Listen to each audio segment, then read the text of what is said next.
Youth Sports Network presents TouchDown Ontario with Devin Gilmore McNeil.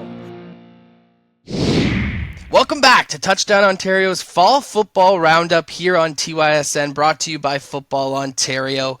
Episode 7, gentlemen, the fall football season is rolling on here. We're in October now. This is football weather, gentlemen. This is football weather, and we've had some big storylines this past weekend. Jesse, I'm going to start with you. You were at the South Ottawa Mustangs versus Myers Riders Bantam game on Friday night. We pegged it as the game of the week. It could have been the game of the year. What happened, man? I mean, obviously, we've seen the scoreboard. You were at the game. We've seen some of the highlights from the game. But, I mean, it just looks like the Mustangs absolutely dominated that game from start to finish. So what was your perspective? Well, I mean, no question. Right off the get-go, the Mustangs looked like they had the edge on Myers that night. I think what I noticed the most is that their offense was able to really dominate the line of scrimmage. And that's, there is a player on Myers, plays defensive tackle, number 99, I believe. He was a force all night, I will say, though. Like, he was passionate. He was making plays, playing on the edge, I would say, at times, but I kind of liked it. The Mustangs offensive line, I really, I haven't seen them play, before that last Friday night, but they were able to really manhandle the Myers Riders defensive line and get second level into the linebackers. And that opened up some holes inside the tackles, outside the guards. I think the line of scrimmage was something that was noticeable. It was noticeable. And the running back, we were able to interview Fogo afterwards. Like he broke a couple big ones. Showed his athletic ability, showed how dangerous he is as a player. There's just so many athletes on the field. Myers' offense sputtered. They have a lot of top players too coming from the OSFL, and they have firepower there. But I think the well-roundedness of this Mustangs team was evident. They have a good defense. They've got a lot of athletes. And head coach Devin McLeod is a good coach. He played high-level football himself. He was a great player. I played with him back in the early 2000s on the Myers Riders OFFL team. I think I backed him up at halfback, defensive halfback. But this is a well-coached, disciplined team, and they have the athletes. And now, like you said, we're in October. We're starting to see that offensive and defensive line really understand gap control, and they're going to be a hard team to beat. Absolutely, and I was able to take in that interview you had with Fogo Falani after the game, and very humble kid, and super talented. I mean, I was talking about it last episode. I said, watch out for this kid. I like to call him, give him the ball and get out of the way. But you just mentioned they have a great offensive line, and they have a lot of playmakers, and they're led by a great head coach in Devin McLeod. Stay tuned later in this episode. Jesse was able to catch up with Devin and Fogo a little bit later on. We'll throw it to that. There was some great insight there and great talk about the Mustangs. But we beat around the bush for a little too long here, Russell. We got to throw it to you, man. Myers Riders, that was your saving grace. That was your holy grail of teams at Bantam. What do you think happened, man? I mean, you've been on this team all season long, and they are a talented group, but they show up against the Mustangs on Friday night and they kind of lay an egg. Yeah, it's kind of hard for me to make any real excuses for this team. I mean, I was picking them as the best team, right? I said, this is the team that's going to win. And with a loss like that, it's really hard for me to keep riding that train. I mean, 54-7 is not the kind of loss you want to take when you're just 3 weeks out from the playoffs, right? And this is a team you probably will end up playing, or you're going to play at least a team of this caliber or better in the playoffs. And, they have a bye week this week, which is good for them. I don't want to say this is a bad team. They're not a bad team. They had the most wins in the league coming into this game. Everyone has bad days. Everyone has bad games. I'm hoping this is just a one-off and they can take this bye week and reset for when they take on an even more formidable opponent in the Raiders, which will be the last game of the regular season in Bantam on Thanksgiving Monday. But yeah, no, I can't make too much excuses. They did not play well. Offense sputtered in this one. But I mean, hopefully they can watch some film, take some rest, practice up a bit, and get ready to play the Raiders. Now, I will say, I noticed that the Myers Riders organization, I think it was across multiple divisions, but they organized a really awesome trip to Syracuse to watch the Orangemen play on Saturday, which is the morning after the game. So I wonder, do you think maybe the focus was on the trip and having that fun, and maybe they took the eye off the ball on Friday night at the Bantam level? But I do think that overall, like, these are things that we should be doing with the kids that are playing in NCAFA, like organizing these types of trips. Syracuse isn't that far. I think that's great initiative. I'd like to see maybe more teams doing those sort of things. And there is the potential that once they go down and they see big college football in the U.S., they say, "Oh my, we got an opportunity here. We're still a 5-1 team. Let's get focused. Let's dial in and make sure." And I will say too, we talked about the coaching on the Mustang side with Devin McLeod. They've got a longtime coach in Ralph Cicilline at Myers, and he's got a lot of assistants that have been with the Myers organization. So like, they are able to put together a good play game plan and be able to execute. So like, I don't know how much you want to read into this loss. Like you said, Russell, like sometimes you lay an egg. Yeah, Yeah, for sure. I mean, it's tough. It's really hard to say if this is just a one-off or if they're just outmatched compared to these top teams. But I think we'll find out for sure when they play the Raiders on Thanksgiving Monday. Yeah, so Russell, you mentioned it, the bye week. Sometimes that is good to kind of get some rest and prepare for your next opponent. But whenever you lay an egg like this and it's a blowout loss, I think you want to get onto the field as quick as possible if you're Myers. But it will be interesting to see what kind of adjustments they make, because clearly, that was not the performance they were looking for. That was their biggest game of the season, and the Mustangs just dominated. But let's go over to the Mustangs side of things, and also what I like to say, I've said it a bunch of times before, this East bracket of NCAFA. I know there's no divisions anymore, but I consider the Mustangs, Raiders, and Panthers all part of that East bracket. I think we're starting to see, the three teams that can really make something happen in the A Cup. Obviously, Myers will still be there, and who knows, they might turn the ship around and turn heads later in the season. But guys, let's go around the horn here, and maybe each of us can take a turn, like talking about one of these teams. The Raiders, the Mustangs, and the Panthers, right? I mean, these are the three teams now that you look at it. The Raiders are undefeated. The Panthers are undefeated and haven't played in a month, which we'll talk about a little bit later. And then the Mustangs only have one loss, and now that loss is looking pretty good, losing by 2 to the Raiders, right? And then they're destroying the other team. So I'll start here. I've mentioned it at the top a couple of times on this show, but I still think the Raiders aren't getting the love that they deserve. I mean, they now that you look at that win against the Mustangs, beating the Mustangs just beat the Riders by 50 points. And the Raiders were able to take them down. And we talked about how much talent that Mustangs team has. But how about the talent on the Raiders? And then you go over to the Panthers, guys. Not playing in a month's time is not good for your team. I don't care how many injuries you have. You got to get on the field and continue building that continuity. So Jess, I'll throw it to you. What are your thoughts on the Panthers' ability to overcome this and maybe knock that rust off, finally getting on the action hopefully this weekend?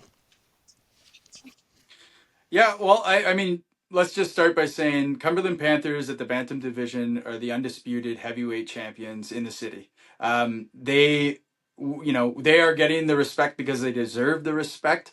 In terms of the Raiders, like, we'll wait and see, right? Like, this is a top heavy division. With those top 4 teams, we don't really know. We also know that the Panthers haven't played since September 2nd. Can we talk about that for a second? This is unfortunate that there have been forfeits at some of the teams that have been having trouble with injuries and fielding full rosters. But at the end of the day, like, that isn't good for a top level team to not be competing. And if you're just only practicing, that isn't a good situation. However, I will say, you mentioned after Myers laying that egg, wanting to get back on the field and compete right away and right the ship. They were offered an exhibition game this week to play Cumberland in their bye week, and they turned that down. So that's one little kind of piece there that they didn't want that match. So maybe they did want that week to say, we actually need to evaluate ourselves. We need to get into the film room a little bit, and we don't want to just make it 2 eggs in a row and play Cumberland. So a strategic decision to turn down that opportunity. I think Cumberland is just kind of sitting with the belt, saying anytime, anybody, anywhere, anytime, like let's go. So I mean, I'm interested to see that the Cumberland is playing Bell and Canada, I think, to end the season, if I'm not mistaken. So I think those games are maybe less about seeing what Canada and Bell can do, but like, are there any kinks in the armor in Cumberland? And how do they respond after such a long period of not playing? I think that's the headline that I'm looking at, and a good opportunity for this Bell and Canada team to go at the champs. Yeah, I don't know. We've talked about it before. It's kind of wild to me looking at Cumberland's schedule. Obviously, we feel bad that they haven't been able to play in a month. Like all these kids just want to get on the field and play. It doesn't matter how good your team is, right? You want to go out there and play. You paid to play. Like, let's play. It's wild to me looking at their schedule and seeing that they don't have any of these top teams on their schedule. Like, I don't know how that happened, but they're not going to be playing the Raiders. They're not going to be playing the Mustangs. And they're not going to be playing Myers. And obviously, you just said they offered the makeup game or the practice game or whatever. But that what does that really do for your team? The risk of injury and all that. But it is crazy to think like we don't know about Cumberland. We really don't. Like the teams that they have beaten, other teams have beaten just as lopsidedly. So I don't know. We're gonna have to wait and see on Cumberland. They are the undisputed champs, Jess. I mentioned it before. They've been in, I think, 2 of the last 3 A Cups or 3 of the last 4 A Cups. So, I mean, they have that track record and the ability to overcome in those games. But it'll be interesting to see that first round playoff matchup against a team that probably haven't played before, or the second round playoff matchup that they have a team they haven't played before. But guys, we've gotten a little bit more clarity. And forgive us for not completely understanding the bracket level of the A Cup and B Cup and C Cup, but I think we've gotten a little bit more clarity on how that's going to work later this November. So let's break it down for the audience here, Jess and Russ. So what we've been told is the top 8 teams make that A Cup bracket. The losers of those A Cup quarterfinal games move to the B Cup. The winners move to the semifinals of the A Cup, and then the bottom 4 teams go to the C Cup. So guys, if we're looking at it right now, I'll break down the matchups. I'll rattle them off quickly.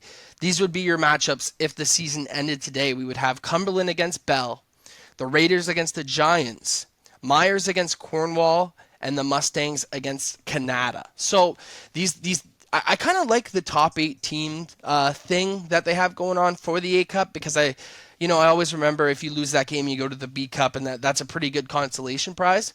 But you look at these matchups, guys, and I rattled them off quick, but I can go through them again if you need me to. But who are the teams there, and who are the matchups there where you think some of these teams might be on upset alert? Like I look at it really quickly here. If Myers is playing Cornwall, I mean, we just seen that matchup a couple of weeks ago, and the Wildcats came within 7 points, and really the Myers kicker was able to put them over the top there. So what do you guys think about that top 8 bracket, and what do you see happening like now that we're getting close to November here?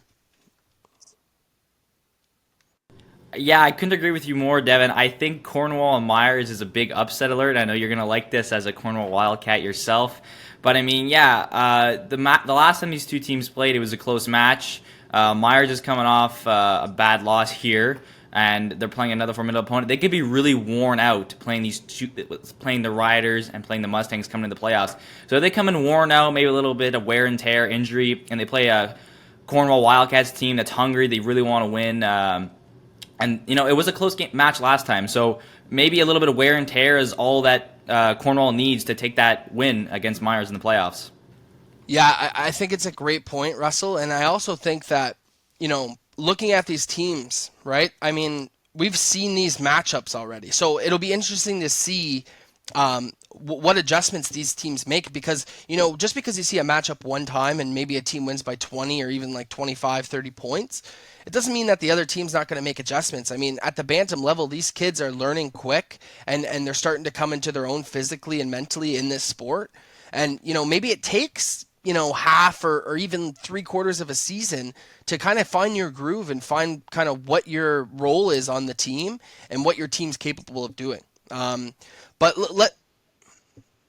jump in there, Devin. Like I've coached at the bantam level in the past. It was It was actually older age group at that time, but there's lots of players towards the mid and towards the end of the season that you didn't think really were role players, capable of making any big plays, and those are the kids. There's like 5 or 6 kids on a team that really the light bulb goes off on, and those can add up to like significant plays and determine the outcome of a game. So that is what you're going to get. Which team has those players that day one weren't your like bona fide starters and like stars that you already know they're the running back, the quarterback, the one offensive lineman, all those little positions, a halfback on defense or a safety or the rush edge. That can be 1 or 2 plays in a playoff game or a championship game that actually matter, and that is the kind of thing that happens at this level of football. Is the coaches that bring those kids along are able to coach everybody on the team, not just their stars. Those are when you get into a close game, I think those are the teams that edge out. Yeah, absolutely. Yeah, and sorry, Devin. Okay, After you. sorry. Yeah, no, I was just gonna agree with you, Jess. I was gonna say like I've been on bantam teams in the past where you're in week 7 and finally this kid who didn't really know football, or maybe it's his second season of football, or maybe he picked it up in high school and he's played in NCAFA. A light bulb just turns on, and you're just like ready to go. He's out there making plays and he's understanding concepts, and he's taking accountability for the physicality of the game. You see it all the time. Russell, sorry, go ahead. That's maybe Russell. I'll just say before we go to you, like that is the most fun as a coach that you can actually experience, because it's that kid that you've been telling like to contain and to go to quarterback depth on the defensive line all season for like 6 games, and then he does it, and you often hear it, the excitement from the sidelines. That's what I'm talking about. Like that's the kind of that's what makes coaching kids all the fun and rewarding and fulfilling, and that's exactly what happens in the playoffs to some of these teams. Russell. Yeah, just to add on your point about finding your groove, it is a very true statement. I remember when I was playing hockey, one year we weren't a very good team. We didn't win any games all season, and then we won 2 of our last 3 games. So finding your groove can happen, it usually happens at the end of the season. These teams who are maybe not as talented, as skilled, need more time to, fine-tune their game, and by the end of the season, these can be competitive teams that can win. We beat 2 of the I won't say top teams, 2 of the better teams in the league close to the end of the year, and like we weren't expected to win that game. We shouldn't have won those games, but I think it has to do with what you said, Jesse, the coaching and all that. Sometimes it just takes time, and once you actually get the time to get more practices, get your groove going, it really does make a difference. Yeah, fellas, absolutely. Love your points there. Let's talk about the Bantam schedule for this weekend. A little bit slower of a weekend as far as those huge, high-profile matchups of the unbeaten teams, but ultimately still some great football in the Bantam division. Doesn't matter what the matchups are. But I will talk about our game of the week, and it's a perfect segue into our next segment. But also, we just mentioned teams finding their groove. The South Ottawa Mustangs have found their groove. There's no doubt about that. So my Bantam game of the week would be the South Ottawa Mustangs playing the Bell Warriors on another Friday night game for the Mustangs at Caladar, welcoming in the Bell Warriors.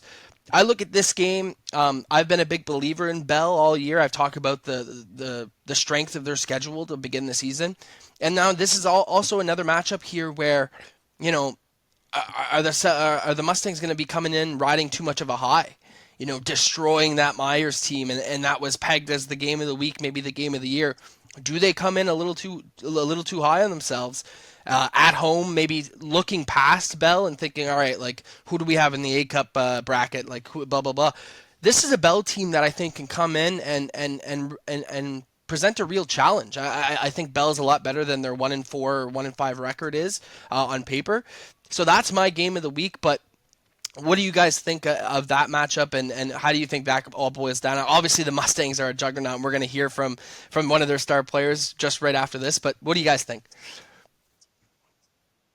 Well, it's the last game at Caladar Oh, really? for Okay. the Okay. Bantam team. As yeah. So we hear from Devin talk a little bit about that being the last game. So there's some significance there for a lot of these players that came up from Tyke with Devin all the way to now Bantam. The other thing, it's been raining in Ottawa for the last few days. That's a grass field. It gets pretty worn down pretty quickly. So it's been rained on all week. I don't know what the weather is like. Thursday and Friday, but it could be a mud fest.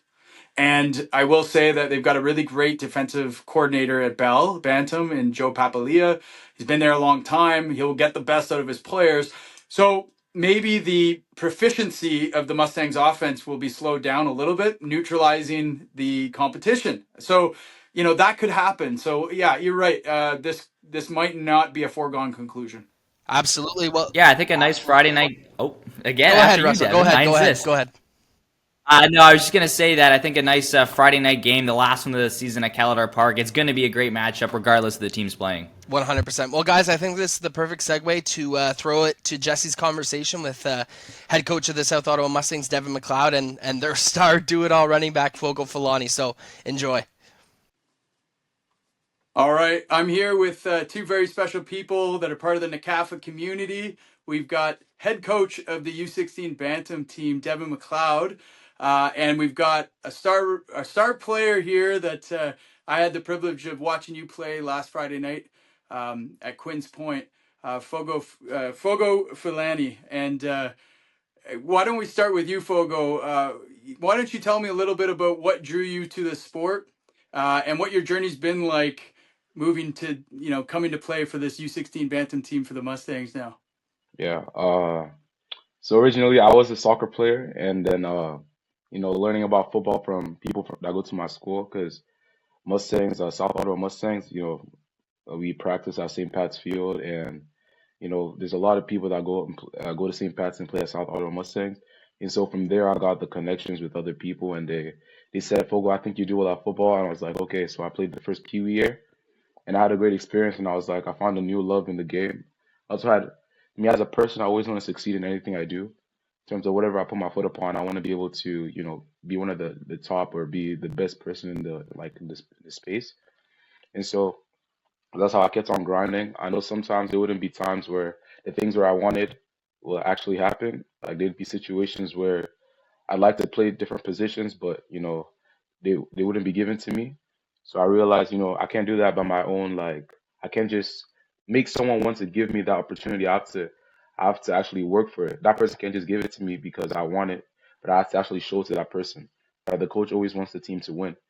And so knowing that, I started working a lot harder than people next to me. And then that's when I started doing extra hours, waking up in the morning and everything, early in the morning to start doing workouts. And then last season I had an injury as well, but being perseverant and keeping on pushing, I got to the point where I was still creating good numbers and helping the team out. And then during the off season this year, I had the pleasure to train with Victor Toronto, one of my off season coaches, by the help of Coach Dove. And so from there, I was able to improve my craft, understand the game, play with people play with players over in the states, and have competition with guys that have been playing their whole lives, and they're like 5 stars or like rated and everything. And so that's what I did all the off season. And then coming back to the NCAFA, I was like, I need to prove a point. I need to show them why I should have been RB. I should have been doing my thing. I should have been starting. I should have been recognized. And so that's been my drive all year. And coming back into this season, that's what I think that's what I've been trying to do, and I'm going to continue on doing that. Well, I can tell you, I think it's paying off because not only are you showing it on the field, this team is 5-1. Uh, Really, only loss coming to the Raiders, which was a close one. They've only got 8 points against this season. Um, but we had an interview with you on Friday night, and you got almost 12,000 views. So you're getting that recognition now. Sure. The question, I guess, is for you is, and maybe this is one for the team. Back, over to you, Coach. But how do you deal with that extra attention now? The eyes are on you. Now you're heading into the later half of the season where the games, will become tougher as you get into the playoffs. I think the goal, as you said on Friday night, Fogo is a cup or bust. So I did a little bit of research. I looked back to see when, if in my records, I could see the last time we've had a South Ottawa Mustangs team at the Bantam level in an A Cup championship. And it's been a very long time, like maybe, a couple decades. So how do you deal with that, coach, having these players, having this attention now coming to you, having the success you've had? How do you keep this team focused on the end goal? Well, I'd say that we've been preparing for this moment all season long, and some of these guys started from tight. So when we set our goals in the beginning of the year, it was to be in the A Cup championship. It was to play against the best competition that we can. So we do that every night at practice. Monday, Wednesday, and Thursday, we're hitting. We're getting ready. We're keeping our expectations high. We're setting our standards high. And it doesn't matter if you're the first string, second string, or third string, you have a job to do. And when you're on the field, you're expected to play at the level that the Mustangs play at. Mustang football is something that has led to a lot of success for a lot of people. We got Neville Gallimore in the NFL. We got Jesse Luketa in the NFL. We've got countless CFL players. When I first started with this team, we only had a tight team. And that team has come all the way up to now we only have a bantam. So when I said at the start of this year, it's not just for this season, it's to rebuild the entire organization, to give people something to look up to see a path, just like you guys are doing with TYSN. You're showing these players that there is a path to success. There is a way to do it, and the way is hard work, effort, and attitude. You have to control your attitude, alignment, and assignment. I think we have one of the best defenses in the league, if not Canada, and offensively, we're very versatile. So we keep working every night in practice to get better. Defense wins some nights, offense every once in a while, but we get it done. I'm really just happy to be in this situation where we control our own destiny to get into the A Cup. All we have to do is stay focused, stay grounded. People will be watching us, but that's great. I've had a couple of coaches around the league tell me, your films are all on online. I'm happy. I want you guys to see. I want it to be a show. I want it to be a showcase. So when we go out after all that practice during the week for that game, we are ready to play. And you see a lot of energy and attitude that is contagious. So when one player makes a great play, it's a race. Who's going to make the next great play, right? You can't get any negativity into the cycle. Everybody's going to make mistakes. They make mistakes in the NFL, but the key is to learn from those mistakes and correct them. So Monday nights we focus on our corrections. If they're not done by Wednesday, well, we're probably not calling that play in the weekend's game, and we're going to refocus on it. People are going to make mistakes, but we are going to make those corrections. Against the Raiders, our defensive line had an issue with gap integrity. Well, we've corrected that now. Our DBs are very, very difficult to play against. Our quarterback was just starting, and now he has learned the offense. He knows the playbook. He can make audibles. Very cerebral player, Ben Cardish. He's got 12 touchdown passes on the year. Fogo has 16 rushing touchdowns. We can go this way, we can go that way. So we're going to make our adjustments, but we have to stay focused on our end goal. There's only a few more weeks left. There's only a few more practices left, and we have to continuously improve and get better. Well, I noticed you talk about that contagious competition that happens on the team, that positive attitude. One thing I noticed, I played with you so back in the day, so I know how you played like that, right? You had a lot of energy, you made it fun for everyone around you, and you forced people to kind of get into the game. There was no, kind of being in the background on the sideline kind of when you were around Devin McLeod. So now I see it on the sideline, but one thing I noticed just on Friday night, you have the ability to keep it really energetic, but you always keep it really finely focused and positive. You don't. I've heard you a lot of times on the sideline talking about like not getting into the funny stuff. Not talking back and just keeping really a tight focus on what you can do on the football field between the whistles. And I say that, that's a wonderful thing to see, and I think you're representing the NCAFA coaching community well this year. I appreciate that. Thank you very much.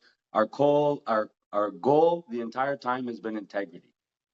So it's not only about what you do now, it's about what you're showing for the next generation coming up. So you're showing them, like, we had one play this season where there were two 15-yard penalties called against the opposing team. Neither one of our guys got into it, and they celebrated. So that's 30 yards of penalties that they got by staying focused on the task at hand. We're not here for anything but to play great football with integrity. That's wonderful. Now, back to you, Fogo. Obviously, a lot of talent. As you said, you're starting to get that exposure. You worked hard for it. I like to say that pressure is a privilege. When you're feeling that pressure, that means you put yourself in that situation, and you can think of it as a privilege to feel that. But what's next for you? You talked about working with Coach Vic at Gridiron Academy. Where do you see yourself in a couple of years, maybe 3 or 4 years down the road from here? Yeah, I see myself playing football professionally. My goal has always been to perfect anything that I've set my mind to do, as I mentioned earlier. My whole life, I've always wanted to maximize on the opportunities I've been given. Moving from Nigeria, this country has been blessed with opportunities, being blessed with the ability to make something that you really love a profession. And, coming to that football space, I've always wanted to, further it on to helping my community, furthering it on to making it a profession. And so, in 3 or 4 years' time, I want to be able to play in college football. And, being in the position I'm in right now, I think I have everything set up. And by God's grace, I feel like potentially that's where I want to be, and further it on to the NFL, and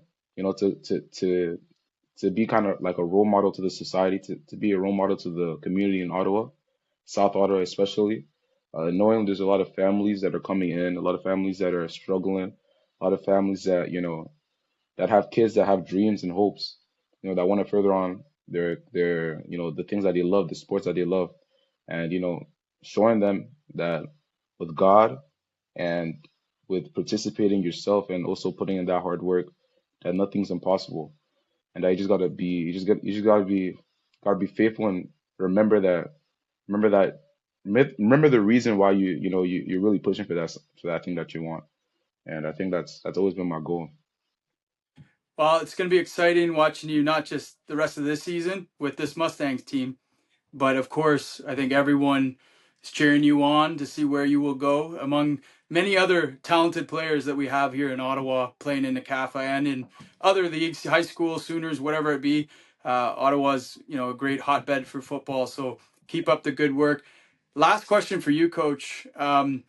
You mentioned before that this is the kind of the nucleus of a tight team that you started with Felix, your son, and you've moved up. And at that time, there was only a tight team at the Mustangs.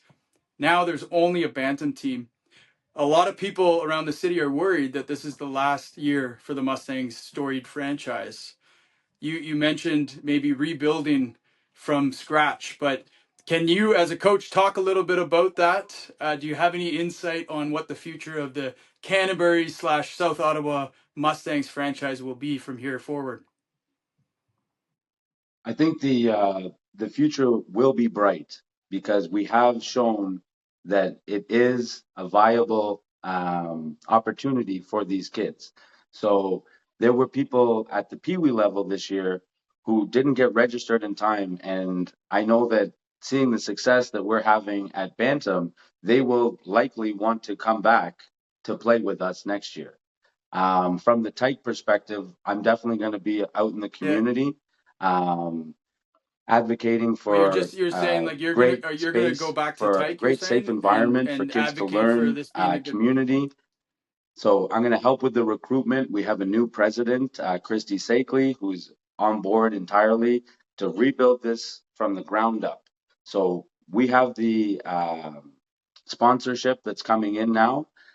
This exposure that we're getting, I think the future is bright, and it is not going to be the lights out at the end of this season. fantastic. I think there's a lot of people that will like to hear the sound of that. Like I said, I remember playing in this league as a kid in Canterbury, coming up against Canterbury. Like, there's so much history. You mentioned a couple of the players that have come through this franchise in the past, and we're not naming hundreds more. So that's good news. I want to thank both of you for joining the TYSN Touchdown Ontario podcast. Good luck the rest of the way, and hopefully we'll be seeing you right at the championship week in a game.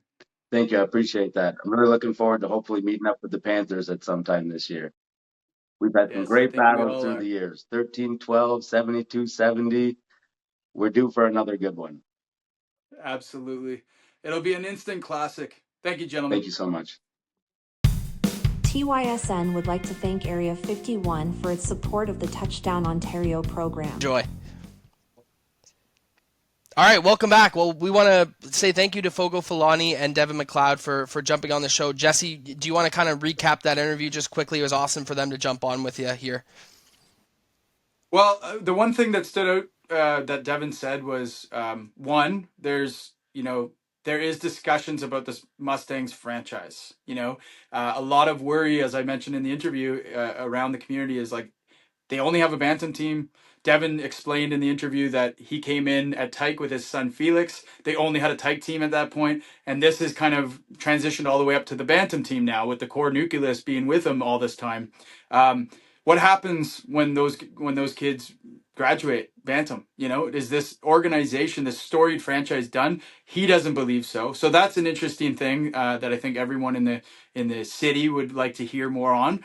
And then I think the highlight too is, like, there's a lot of kids that have come from this program, from these parts of the town, that have turned into NFL football players. So I think there's a responsibility too of the community to figure out, like, we have to provide football opportunities for kids in that area of the catchment of the Mustangs, because there's some beauties there. So those are the highlights that I took away. That's like, to be continued, but encouraging words from Devin McLeod. Yeah, as a former NCAFA player, and in that East Division where Cornwall, we were playing South Ottawa at every age group, and this is when the Mustangs had teams at all age groups. You really don't want to see them go away. I mean, they're such a storied franchise, like you said, Jesse. I mean, if you just look at the NCAFA Hall of Fame on its own, to my knowledge, there's 3 NCAFA Hall of Fame players, all from the Mustangs, that are in the NFL or the CFL, in Dan Bassambombo, Jesse Lucchetta, and Neville Gallimore. So, half the NCAFA Hall of Fame. Did Luigi I think he was a Giant. there as well? I think he played for the Giants. But Okay. still, I mean, over half your Hall of Fame players in the CAFA are from the Mustangs, and we do not want to see that organization perish, and we don't want to see them go away. And I think Devin McLeod's doing a great job of instilling passion and a real sense of pride for wearing that Mustangs jersey, which you should. I mean, there's so much storied history. So many players have come out of the Mustangs organization and still support it from their NFL clubs or their CFL clubs. And what a season for them to show, like, hey, we only have one team. It's at the Bantam division, but we have a pretty good team at the Bantam division. So it'll be good to see the Mustangs in the mix. I agree, Devin. I'd like to hear from Paul Howard on this, because he's been a longtime supporter of the program in St. Pat's High School, where Fogo goes to school. So, yeah, absolutely agree with you. Yeah, well, 100%. we just want to say thank you once again to Devin and Fogo for jumping on with Jesse. Jesse, great job leading that conversation. But let's touch on some of these other levels at NCAFA here, gentlemen. I think Bantam we've got covered, and we're excited to see these matchups and potential playoff matchups later on. I wanted to bring up this U14 Bel Air Lions team, who has suddenly kind of came out of nowhere, and we've seen some coverage with them over the past couple of weeks. I know Wanda's been out there. She was interviewing Joanie Ngandi, who is their star do-it-all tailback, but they just took down the undefeated Canada Knights to really cement themselves as kind of that second team to Cumberland, and Cumberland and Bel Air have already played, which was an absolute shootout, by the way. I think the final score was 55-35 or something in favor of Cumberland. So they're right there. But what I'd like to see about this Pee Wee division as a whole, Jesse, we've seen it last year at the Fall Cup. These Bel Air Lions they're an exciting team, man, and they have a lot of players probably returning from that team, but a lot of new faces as well. I'm a big component of this Bel Air Lions team at Pee Wee, and Jesse, maybe talk a little bit about the storied history that the Bel Air Lions have. I mean, they've been around forever, had great teams through varsity all the way to Pee Wee to Tyke, whatever. Really excited to watch this team continue to play at the Pee Wee division. Yeah, I was actually at that game. I brought the kids to Notre Dame High School to see Bel Air play Canada. A good friend of mine's son plays for the Canada team. Right off the bat, it was a close game. It was like the score kind of got out of hand. Canada fell behind in the third quarter. But they rallied back. They had had a huge run or a kickoff return taken back on a block from behind. So, I mean, I think these are very competitive teams, and if they match up in the playoffs, it's going to be a great game. But Bel Air, like you said, they've got some players that have that provincial level experience. Probably some of these players played on Myers OSFL teams. I think this is a team that can go the whole way. And Canada now one loss. I think it gives them an opportunity to reset. Maybe reflect on themselves a little bit, and this could be good for them. So, I think they have Cumberland as well, still to play. So the meat and potatoes of the season is now upon Canada Knights at the U14 Pee Wee level. A lot of it was preparation. They've had all season to kind of get their stuff together. Now it's like put up or shut up. Yeah, absolutely. And I want to give a shout out to my old offensive line coach, who is now the Pee Wee head coach for the Cornwall Wildcats. They welcomed in the Orleans Bengals on Sunday, I believe. The Wildcats were 2-4, and the Bengals were 3-2, so a little bit lopsided matchup on paper, but they played their hearts out in that game, only losing by 5 points, I want to say, to the Bengals. So I wanted to shout out Adam, a great coach with the Cornwall organization here. Shout out to them for keeping it close. But let's dive a little bit deeper into this Pee Wee division. We've mentioned Bantam, how competitive it is. If you look at the standings in the Pee Wee division, gentlemen, obviously you got Cumberland, who are 5-0. They haven't played in a while, just like the Bantam team. But then you got Nepean 5-1, Canada 5-1, Bel Air now 5-1, and Bell 4-1, and then we just mentioned the Bengals. They're 4-2 after their close win against the Wildcats. So we talked about the competitiveness at the Bantam division, maybe even more so at this Pee Wee division. And I think that those 5 teams are really hard to separate. So it'll be very interesting to see. And these are some of the most storied organizations, I'd say, at the top here. And it's really cool to see some of these teams battling out late in the season. But I would definitely keep an eye on, obviously, this Cumberland U14 team. They've had a ton of success over the past 3 or 4 years, not only in NCAFA but provincially. But I would also keep an eye on this Bel Air Lions team, because they're extremely exciting. And Jesse, we mentioned it a couple episodes ago, that was absolutely probably the game of the year last year at the Fall Cup when they beat the Giants or the Generals in the Fall Cup to take home that Fall Cup. Well, trophy. we got robbed as football fans last weekend, because that U14 Bell Warriors team was supposed to host the Cumberland Panthers. So we would have been able to talk about that, and that would have shaken things up quite a bit. Didn't happen. There was an issue with the city scheduling the fields at Queen's Point. Soccer was happening all Saturday. So just a shout out to the community trying to figure that out. I think some of the games were able to be redirected on Saturday to Gila Julian with the Giants playing. They were able to get those games in, but then Sunday I think was the Bell and Cumberland games, and they didn't get those in. So we don't know, but you're right, absolutely. This U14 is very competitive, and it's going to be fun. And I think it's really even more so than the Bantam division. I think it's anybody's cup this year. And the reason why Pee Wee is so exciting is because that's the oldest division that will be playing in the Fall Cup. That's representing the NCAFA. Obviously, the Tykes and the Mosquitoes is great. We love seeing the Tyke Jamboree. That's always one of my favorite events. Whenever they got the 2 games going on each sideline, and we're trying to film it, and we're like, "Well, there's plays happening. All there's guys 70-yard touchdown this way." It's like the red zone.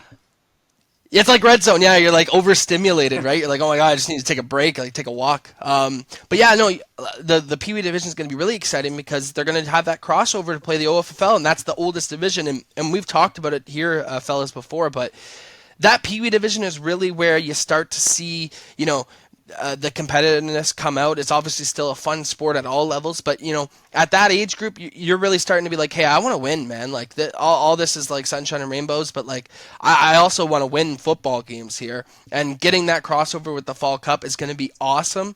I'd actually like to kind of shift gears now to the OFFL and talk about that U14 division now that we're a solid 3 or 4 weeks in there. We had Sydney Parks on, the head coach of the U14 Stamps, a couple weeks ago. His team has just been running through people. They look unbeatable at that U14 division. They welcomed in Scarborough, who we heard Sydney talk about a couple episodes ago, to be like, he was saying Scarborough is going to be that top team, which they are a very good team. They just played this past weekend, Scarborough and Burlington, the two undefeated teams. Burlington was able to win that game 22-0. So I think Burlington's on a fast track to make that Fall Cup, A Cup, Fall Cup, if you want to call it. And we might be seeing a clash of two titans here. And have we not seen this rivalry matchup before here, Jesse? Burlington against Cumberland. Are we on a fast track to see this matchup at the Fall Cup? I think you have to say that's a very high possibility. It'd be interesting though to see somebody in the Ottawa playoff bracket, best that Cumberland team and get there. But yeah, 22-0. It's hard not being there, not seeing the game. I don't think that's I don't think that's you can read too much into that. I don't know what the weather was like. Mid-season, we've seen Myers at the bantam level here in Ottawa, drop one to a top team. So there's still time for these teams. It's not 70-0 or something. So the rails haven't completely come off that Scarborough team, but now, like I said, now is the real crunch time. I think if you're a team playing at this point forward, it is playoff. These games matter, maybe more so than on the standings, but really just to like gut check yourselves and figure out how ready you are to go into an A Cup playoff and B Cup playoff run. Yeah, absolutely. And then looking on the other side of things for the OFFL, the B Cup U14 division that's going to be hosting, which is the game, Jesse, we keep talking about, the Bel Air versus Niagara game of last year. That was the U14 Tier 2 matchup. We've talked about it a lot. Go watch that game if you haven't. Go on under our live and watch Niagara take on Bel Air. Insane game, crazy game. Jesse's on the mic for that one, so you'll enjoy it. But you look at the Tier 2 division for the OFFL, and shout out to the OFFL too for having just the sheer amount of teams at both of these divisions. You see a lot of teams buying in without the high school football at that age group. So you look at the Tier 2 division. The Junior Warriors, man. How many times have we talked about the Junior Warriors? They were in the OSFL championships at both U14 and U16. You can hear me on the mic saying the weekend of Waterloo. They took great care of us there, and they have a great football organization there. They're 3-0 in the Tier 2 division in the OFFL U14 age group. They look like they're on a fast track to really do some big things in that division, along with the Peel Panthers, who they played in the OSFL championship. So it really makes sense at that age group that those two teams are still strong. But the interesting matchup is here, Jesse, right? That B Cup or Tier 2 U14 matchup at Fall Cup is really awesome because we're going to get to see a NCAFA team who might not regularly be in these matchups, which we seen with Bel Air last year, and it made it so exciting. And you've seen the elation on these kids' faces after winning that Fall Cup matchup against Niagara. So it'll be really interesting to see whoever wins this OFFL U14 Tier 2 division, what NCAFA team they're going to get. And I think it's really cool for these Waterloo kids or these Peel kids or these Niagara kids to be like, what helmet is this? Like, I've never even heard of this team. And now we're playing them on the grand stage of the Fall Cup. I think it's going to be really awesome to see. Yeah, we're still talking about that game. We've referenced it like in the last 3 weeks. It gives more opportunity, I think, for these players. A great platform, and only good can come from that. I think ultimately, like what we're all trying to do, coaches, administrators, even the media, is bring some excitement to playing team sports. And, football is the ultimate team sport, they say. This gives the opportunity for kids to actually have something to look forward to invest their time in something that matters, that other people are recognizing. That's cool. So I agree. I think sometimes these, fall cup, B cup championships, tier 2, whatever you want to call it, are maybe the best games in oftentimes.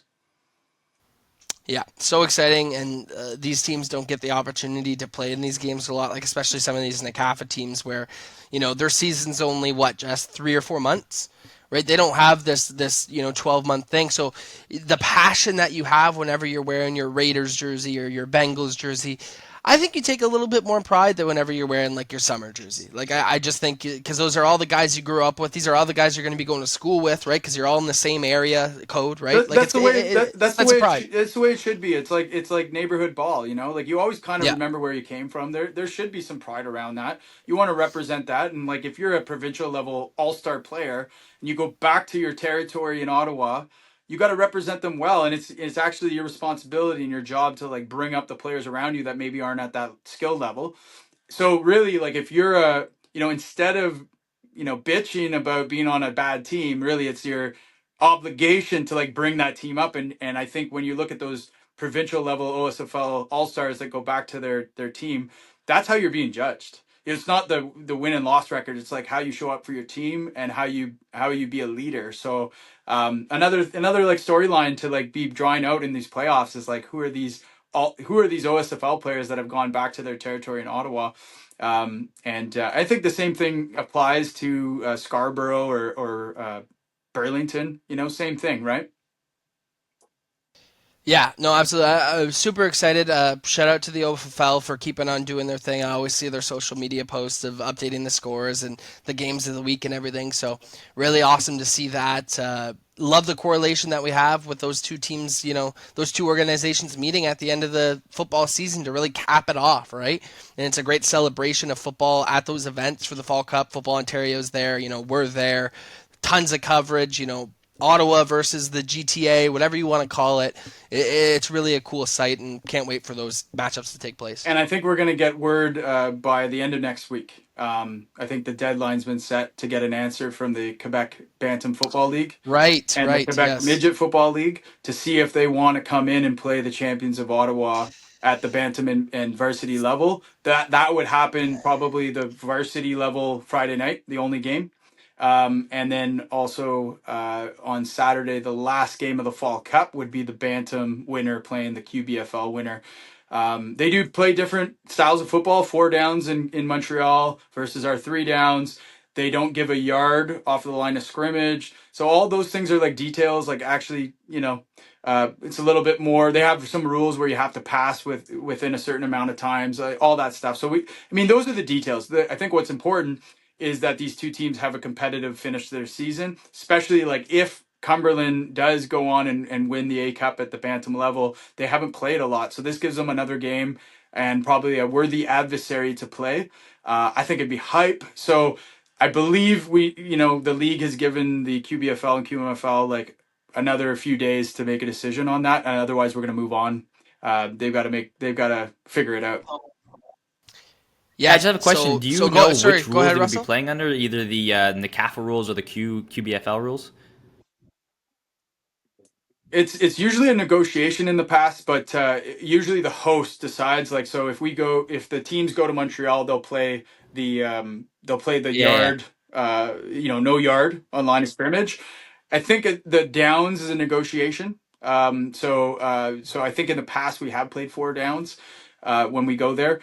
The same is true if they come to Ottawa. So we'll play probably maybe negotiate that and say, you know what, the line of scrimmage yard isn't that big of a thing, awesome. but you are going to play 3 downs. Yeah, so stay tuned for that, because if that does get the green light, we have a lot more to talk about as far as these Bantam teams. We'll have to go through these QBFL teams and see what's going on there. Who are the teams to watch out for? Who are some of the players on those teams? Because that, even more so, Jess, instead of the interprovincial rivalry, that's like Canada Cup rivalry stuff, right? And Eastern Regional Challenge stuff, because that's Quebec versus Ontario, which is has been kind of that huge matchup that we've seen, and Ontario finally getting over that hump in the recent year. Yeah. That's a heated rivalry. Do not overlook that if these games do happen. It doesn't matter what NCAFA team against what QBFL team that it is. That would be a very heated rivalry just because the Ontario-Quebec side of things. Yeah, and I think the opportunities there in Football Ontario reports have said like they're open arms, like make it bigger, let's do this. So really it's now to this Montreal League, which I think kind of these two leagues play second fiddle to the high school system in Quebec and CEGEP. Now it's kind of like, do you just want to stay in your little pocket of the world, or do you want to like show up and show off? The offer is there for a limited amount of time, so I would just say to the QBFL and the QMFL, what are you deciding? So Jesse, we have done this in the past, right? Like you have been an integral part of like seeing some of this happen. So if you do want to see what some of these teams look like in the past, or like what some of these games look like in the past, TYSN's YouTube channel definitely has some of the games where it's NCAFA versus QBFL. But in your opinion, what do those games normally look like, and are they really competitive games? And like, is it very close talent-wise? I think there's been a lot of really great games that have come out of the Interprovincial Bowl. I'm thinking the time the Canada beat, I think it was the North Shore Mustangs at TD Place. Right. That was a fantastic game. But historically, I think actually the QBFL and the QMFL have kind of surpassed NCAFA's champions. They've They have bested been them, competitive. Yeah, bested them at the lower divisions, because I think a few years ago, this is pre-pandemic, even kind of the Mosquitoes and the like maybe even the Tykes, the Mosquitoes and the Peewees also played in this thing before the Fall Cup existed in the OFFL. And the four downs at that level can really make a difference. You get a good O-line, you get a couple of tough runners, and the four downs, they just run it and run it and run it, and it's not that exciting of a game. And I don't know how good of development football that is for the kids either. So we've seen also a couple of games at that Mosquito or Pee Wee level where it's kind of been one-sided, the Quebec leagues or Quebec teams, because of those four downs, and because of, I would say, just like not very diversified play calling. Yeah, well, it'll be very interesting to see. I can't wait to see if we get the green light or that or not, because that's more coverage that we get to do and more stuff that we get to talk about and more stuff for Russell to break down for us, right, Russell? And like if you're playing in Montreal, right? Like you're on one of these clubs, like this adds excitement. This gives you kind of like an end point in the season. So like I think that's going to help with promoting the league, getting roster numbers in the the next summer or fall. So I hope it happens, but I think at this point the decision needs to be made pretty quickly. Yeah, and I think in general too, having two teams from two different provinces playing is not only good for both leagues themselves, but just good for the sport in Canada as general. I mean, having those big time games between two different provinces, especially like between a province such as like Ontario and Quebec, it's a big deal, and it adds a lot of stakes, and it makes it way more competitive, and it's way more fun, to be honest. Yeah, and think about what other provinces have this opportunity where you've got basically Ottawa right on the border of Quebec. Montreal's two hours away. It's basically the same distance to Kingston. So, I mean, it makes perfect sense. This is a thing that should have been happening, I think, and the fact that it's still a little tough to make it happen, I question why. So I think it's time to get this thing done.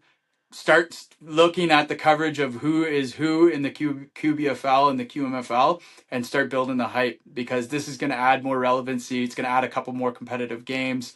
And yeah, I'm excited. I hope it happens. And we could start building some more co-host rivalries, with Russell being a Quebec native and us being Ontario natives. Russell, I mean, Russell's Myers Riders, if let's say they don't make it, he's got nobody to cheer for. So there you go. Russell, where are you from again? I'm from Lachute, Quebec, so that would be like, from here it'd be an hour and like 40 minutes, hour and a half. Okay, so I was just wondering, maybe they have a team, and maybe we can get Lachute, Russell. Maybe we can get Lachute. Russell suited up for this game. If they have a team, I don't even know who, like. Yeah, okay. I know got we you. don't have a team, but if we do, I have no clue where to be practicing. We have like a baseball field, but we don't have a football field. Actually, Gotcha, no, there is gotcha. one behind my high school. My high school used to have a football team, hasn't been around for like 20 years, but the my school is actually located literally right beside the French side, and they actually have a big football program. It's pretty good. I see them practicing all the time, so it's pretty cool. Okay, so petition to get Russell's high school back a football team. Yeah, Everybody go that'd be out and awesome. sign that. That'd be awesome. Russell can go call the games. That'd be awesome, Right? Yeah, honestly. that'd be cool, eh? Yeah.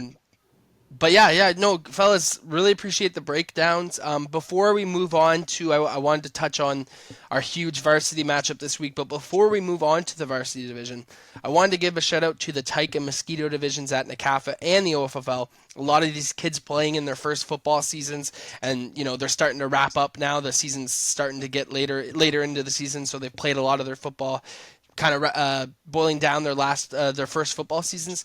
I seen the NCAFA Players of the Week yesterday, for example. I seen a lot of firsts on there. That's why they were recognized as Player of the Week, like first solo tackle, or first touchdown, Love it. or first completed pass. Just building up the culture of understanding what Tyke and Mosquito is in Ontario and all throughout the world for football and any sport. It's just about making it fun and building those relationships and giving these good experiences to these kids so they want to keep coming back, and then when they get to those older age groups they want to win and improve. But at these younger age groups, it's all about getting those firsts, right? First tackle, everyone's freaking out for them, or first catch, first touch. Like those are the moments that we live for at these younger age groups, and I love seeing the NCAFA Players of the Week kind of highlight that throughout. Obviously there's some kids who have some big games who have had it in the past, but these kids who are getting their first catch and stuff, it's awesome to see. Love seeing that. Yeah, and true. Like, think about it. Like, your first year playing Tyke, and you get your name called for the Player of the Week. It's on social media now. You're talking about it. We're talking about it. It's something to look forward to as you move and advance in your career through NCAFA. And I would say, like, also, go out and watch some other of the older games. Go out to a Pee Wee game, a Bantam game, or varsity game. Wear your jersey as a Tyke or Mosquito player. If there is somebody on the sideline like Russell, he would come over and interview you. If I'm at a game on the weekend, I'll do the same. So make it fun. And like you said, there's that pride of coming from like a Tyke and moving up through that program, wearing the same colors, the same logo. I know we always joke and tease you, Devin, of being a Cornwall homer all the way. Russell, you have no excuse for Myers, but I'm definitely a Bell Warriors guy, right? So it is fun, and it's great seeing those kids get recognized. I think at Tyke, the coaches want to spread the love around, and that's what they should be doing. Really, nobody cares who wins the Tyke. Like, I hate to say that. What's really important is that all 30 kids that are on your team, or 20 kids, move up to Mosquito, and they have a little bit more knowledge. They have a little bit more love for the game, and they can see themselves in this sport. And building those relationships, Jesse. Like, I have lifelong friends that I met in football still to this day. And if you continue to play and foster those relationships and have good experiences at that younger age group, it really, sets the stage for later in life where, you're going to build these lifelong relationships. Like I mentioned before, how many coaches have we mentioned off the top who have either coached us or we played against them, and they're still around, and it's a small world whenever you're playing football. So, go out there and cheer on your Tyke and Mosquito teams. Show them that this is awesome, and recognize them with these first catches and their first tackles and first touchdowns, first everything, right? First wins. The first win's always a big deal. So yeah, go out there and enjoy it. When it's funny you mentioned that. So when I was at Quinns Point a couple weeks ago watching Orleans and Bell play, I ran into my Mosquito coach. He was standing behind the bell. I hadn't seen him since Mosquito, and I recognized him. He recognized me. We had a good little chat and caught up.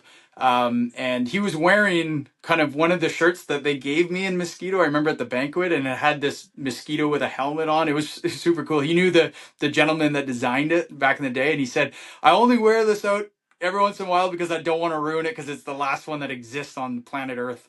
So, anyways, it is a small community. That's what really, I think, makes it awesome. And that's why we have to really make sure that we treat everyone, whether they're a competitor or a teammate, with respect, dignity, and try to, as JT says from Football Ontario, who's the director of culture, like, leave the place better than you found it, right? Lift people up. at the end of the day, this is what it's all about. That's what we're trying to convince everyone, no matter how heated or competitive it gets, never cross that line. Yeah, the impression of increase is what JT calls it, and I think that's perfectly put. But yeah, don't get it twisted though. I mean, there's some great games at Tyke and Mosquito, and those little kids do play their heart out, especially when we get into this late into the season. But at the end of the day, it's all about fun and fostering those relationships. So shout out to all the Tyke and Mosquito players out there. Jess, go ahead. And I just say, like, I personally, when I look at the B Cup and the A Cups at Tyke and Mosquito, if I see one big like offensive lineman in the running back position getting tossed left, tossed right, I lose respect for the coaches. So I'm just gonna put that out there. Like, that's what it's not about. And I think, those that really know football and care about it are going to be watching the coaching staffs at that level in the playoffs. So just, I'm gonna Get put that out there. everyone touches I think is what Jesse's saying, and I agree on that wholeheartedly. Get everyone. If someone hasn't had the ball all season, they're asking for it. Give them a toss or give them get them the ball, right? Like that's. Well, we want to see challenging these players, 100%. like introduce new plays, like develop as football players, And I don't think if you're not trying different things at that level, especially at the playoffs, then you're kind of scared to lose, and you're just running the things that have worked, and basically running away from like that wide out that you stuck out there as a decoy, and he doesn't get any sort of action in the game. So. I think that's what we need to start looking at as a community too, like which coaches at that level are introducing plays and developing these players, and who aren't. And I think it's pretty black and white at that point. Absolutely. Yeah, just a great recap on that division. Go out there and support those little ones, especially if you're an older player. I know the younger ones always play a couple of hours before like Pee Wee and Varsity or Pee Wee and Bantam. So go out there and watch them, like and cheer them on, right? Like you were there at one point, so go out there and enjoy that. So shout out to them. I've seen the players of the week. Just wanted to mention that. Yep. But guys, I think we have one thing left to do here, and that's break down this varsity rematch that we have this weekend. Once again, we have the Canada Knights playing the Bel Air Norsemen. Jesse, probably the game of the year that you were at a couple of weeks ago at the Sportsplex.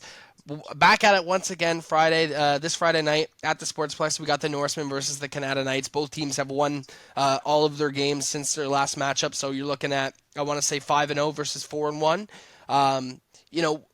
Jesse, I mean, Canada has won games by larger deficits than Bel Air against the Giants and the Broncos. But maybe there's just something about this Bel Air team this year. How does Canada overcome, which I would consider was an upset victory for Bel Air a couple of weeks ago, because these two teams have been meeting for the A Cup, and Canada has gotten the better hand a couple of times now. So if you're Canada, how do you come back, and what do you reiterate to your team to say, hey, like, we could still beat this team, we've done it in the past, and rewrite the history from a couple of weeks ago? I think Canada on defense, they're fine. I think really more of the same, obviously just like cleaning things up, like assignments, knowing your assignments, and getting in the right alignment before the plays start. I don't think there's anything on that Bel Air Norseman team that provides any, out of the norm challenges. They're good. They're gonna make plays, but I think you can definitely contain them and hold them to 20 points. In any given game. So I think if they play a good game defense, they're fine. Offensively, though, I when you see them go up against like a Broncos team, or even a Giants team that have I would say a better defense than the Broncos. At times, like they look like they can really fire on all cylinders and be very prolific. Run pretty much anything they want. But when you get into that Norseman team, they can sputter. So if you get I can't even say that. So I'm going to say something different. But if you're playing against a good defense, that offense has some challenges. So I think you've got to run that running back 22 a lot. You've got to introduce some new plays that maybe aren't on film yet. Maybe that's time for some, I wouldn't say trick plays, but kind of gimmicky plays where things are unexpected. I think you also have to just test the top of the defense. You've got to chuck it down and run a few zero routes and just see how they defend. If you get any sort of one-on-ones that you can tell, little pre-snap reads, and try to isolate kind of mismatches. I think that's what Canada needs to do to show that they're the bona fide like favorite at this level. And if they're going to go on to win that championship again this year and potentially see a Quebec champion, they're going to need to. We're going to need to see more from their offense, I think, overall. Yeah, and I also think, on Bel Air's side of things, I know that Mason Jude, who you were able to catch up with after that game-winning touchdown, he was leading their team as quarterback to that victory, which in years past we've seen Tyzeer Godbon. I'm wondering if Tyzeer Godbon's healthy, do they go back to him, or do they stick with Mason knowing that he can kind of get over the hump and lead his team to victory over Canada? I think that'll be interesting to see if Ty is if he's healthy. I'd be very interested to see who they go with there because, Mason just he stepped in that game, gets a game-winning touchdown against a team that they haven't been able to beat for the last couple of seasons. So that'll be a storyline to watch as well. But you're right, Jesse. I think Canada, everybody knows that they're going to try and get the ball to Jeremiah Hay, number 22, the tailback. He was an OSFL All-Star, NCAFA All-Star. It's clear who they want to get the ball to, but I think Bel Air is starting to key in on that, and also like all these varsity teams are going to play each other 3 times before heading to the playoffs. You play a team 3 times in 1 year, not only does it give you a ton of information about that team, but man, at that age group, do those rivalries get heated when you're playing a team 3 times? Like, you're going to see some chippiness in those games. So I think a lot of it's going to be about composure, especially on Canada's side this Friday, to be like, hey, we lost the last game. That sucks. But, hey, we beat this team in the championship last year. And I want to say they beat them in the championship the year before. I could be wrong on that. But, like, we know we can beat this team. So get out there Friday night, guys. We always talk about it, the Friday night lights at the Sportsplex. But especially when you have Bel Air playing Canada this weekend, you don't want to miss another game like a couple of weeks ago. Everyone was looking on social media being like, what just happened? Bel Air like walked off, touchdown, and like we're right on the sidelines with the camera. So make sure you get out to the Sportsplex this Friday. There's a lot of Friday night matchups this weekend. So you got the Sportsplex, and then you got a ton of other matchups going all over Ottawa. Yeah, I was gonna say in Canada, like the other Canada teams are playing at Bob Barr Field on Hazeldean Road. Terry Fox. I think they have the U16s playing the 6:30 slot, and then the U14s playing the 8:30. But they have a nice celebration planned for the new scoreboard that they put up there, and all of the people that helped make that happen. So I believe they're going to have a little bit of a celebration there, something to keep your eyes on social media, and then maybe we'll talk about it next and week. then also, like we mentioned it at the top, the Caladar. This is the last home game for at Caladar this year for the Mustangs. It definitely will not be the last game we see the Mustangs play, but that's going to be a great matchup too. So maybe get out to that one. But obviously wherever you go, you're going to enjoy it. It's going to be a great weekend of football in the CAFA. Tons of Friday night matchups, which we always love. Love seeing the Friday night lights. Really great opportunity for the players who haven't maybe played under the lights ever in their career to get a random Friday night game at Pee Wee and be like, this is awesome, man. We're like under the lights at 6:30 and whatever. Yep. Like, it's just awesome. But no, I think that's all we got, guys. Closing thoughts, Russell. I'll send it to you. What are your closing thoughts? Yeah, I think as always it's going to be a great week of football. I know you mentioned your game of the week earlier for the Bantam, but mine is actually a little bit different. Mine is the Giants taking on the Lions. I think it's going to be an interesting matchup, potentially a good B Cup caliber matchup. These are probably the teams who are the closest in skill playing this week. So I think it's going to be an interesting matchup between the two. The Giants are 2-4, and the Lions are 1-5. I also want to point out, if the Lions win this game, they'll actually jump 2 spots up in the standings. But that's only if the Bell Warriors lose, which I think could have a lot of implications in terms of a B Cup standings. And also, too, if they win this game, they will actually take, and if Bell loses, they'll actually take Bell's spot in the A Cup bracket. So it's kind of interesting to see. It could be a potential, this could be a big switch up right before the playoffs start. So a lot on the line is what you're saying in that matchup, Russell. Yeah, I glossed over that one, but that's a great point. The Giants playing the Lions, and see who gets in that A Cup bracket, and then to that B Cup bracket, later on. Great point, Russell. Jesse, what are your closing thoughts? We're 1 month away from Championship Week 69, so I think that that makes it real. But it's going to be a lot of fun. Just seeing how those festivities unfold. hearing about who's inducted into the Hall of Fame for 2024. It's going to be a great celebration and not to be missed. Let's keep our fingers crossed for good weather. Good weather, and hopefully we got some crossover matchups happening, especially at those Bantam and varsity divisions. We know we got it from Tyke all the way up to Pee Wee. Hopefully, fingers crossed, we got some of those other matchups. And before we let you go, I wanted to shout out NCAFA Hall of Famer Dan Basambombo and his new initiative. Seeing NCAFA post about that, supporting that new initiative. Always love seeing the NCAFA alums, especially Hall of Famers, NCAFA backing them and their new projects. And go check out Dan's new program. Assisting athletes for their post-playing careers, giving them the skill set with financial money management and off the field management, your life, your jobs, your careers, everything. I think it's super cool. I think the first webinar was last night. There's 2 more French webinars tonight and tomorrow night, and then the English ones start tomorrow. So if you want any more information, go check out NCAFA's post, click on the link to the website and see what that's all about. Jesse, I know Dan's a great, outstanding member of NCAFA and a Hall of Famer for a reason, right? So. Yeah, we'll have to pull some clips of him playing for the Mustangs back in the day. Speaking of the Mustangs, so there's some great Caladar games where he was playing Bell Warriors, so I'll try to find that. But great guy, played in NCAFA, played for the Mustangs, went to Laval to play his football, which is like the pinnacle of youth sports, and then he's playing on the Red Blacks right now. On the Stamps, I think. Jess, on the Stamps now? Oh, is he? Okay, so. My bad. Okay, so he might be playing for Calgary.